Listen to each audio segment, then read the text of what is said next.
Reactive training systems. So one of the concepts in emerging strategies is just the concept of the development cycle. It's this bedrock training cycle where you try to get stronger. That the intent of the training is to produce a strength gain. Now, any sort of development cycle falls in that category, but I would differentiate between two major types of development cycle. Something that I call an exploring development cycle versus a focused development cycle. If we're doing an exploring development cycle, then the aim is to explore some new territory, try something that we haven't tried before. Uh, of course, you want to pick things that you think will work, and you want to lay it on a foundation of solid training. You maybe don't pick your greatest hits, but you also don't pick a bunch of losers either. You want to build a development cycle that you can reasonably believe in. But it also has to explore some new territory so that hopefully you learn something from the process.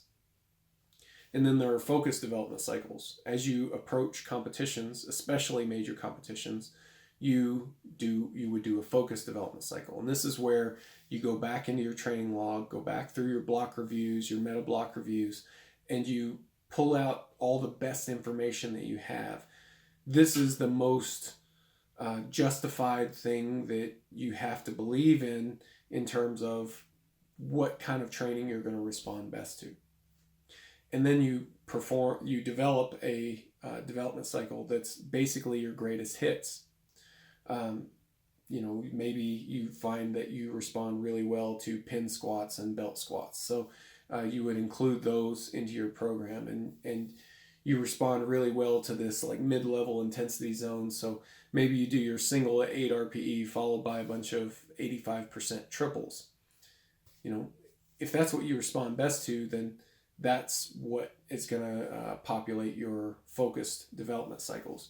And usually those focused development cycles are going to, they're going to stick around 2, at the most 3 development cycles before the competition. Now that's going to depend a lot on how long it takes you to peak. If you only take 3 weeks to peak, then stacking up 3 successive development cycles is a reasonable thing to do, especially if you've got a good training history on yourself.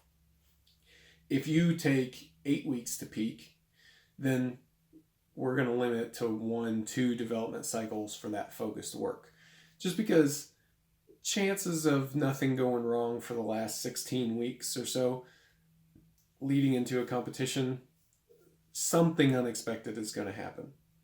Something's going to require a change in plans. So we want to maintain some flexibility there. But usually those last 2 development cycles can be a reasonably sure thing. But outside of that, I mean, we're talking about 6 months out from competition.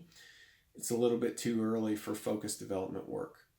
It's a good time to be exploring, and that's going to be the case, regardless of your time to peak. Now, let's talk about these exploring development cycles a little bit more.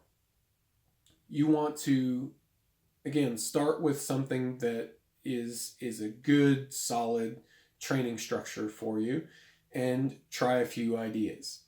There's a heuristic that I heard at one point that 70% of your training should be things that you know are true. 70% should be things you know will work. And then 20% are things that you're pretty sure will work. And then that last 10% is just you swinging for the fences. This is the type of thing that, hey, if this works, that would be really cool. I think it might, so you try it. Don't try to stick to that as though it's the law. Don't look at it like, oh, I have to get 70% of this or 30% of that. It's not that. It's just an idea. It's that start with a structure that's more of a sure thing and then branch out from there.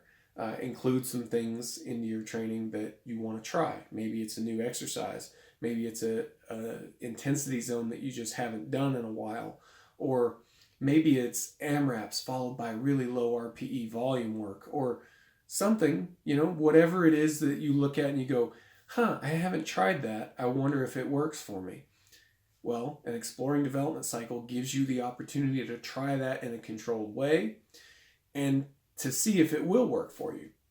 Now, over time, you start to develop this picture, and let's say that you're the type of lifter who just responds terribly to high intensity work.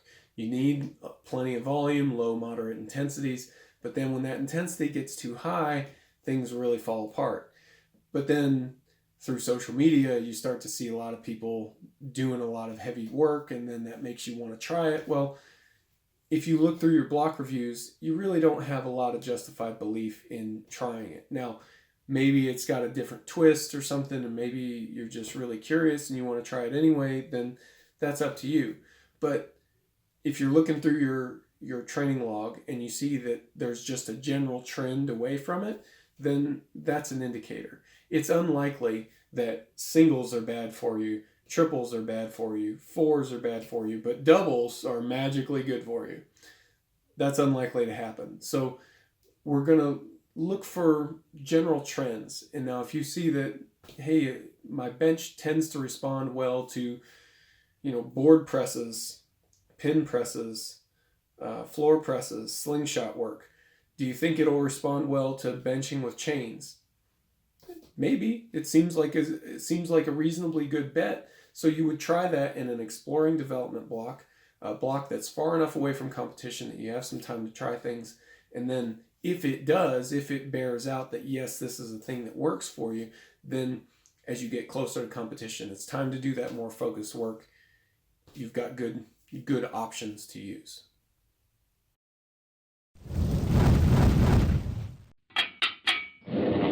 Reactive Training Systems.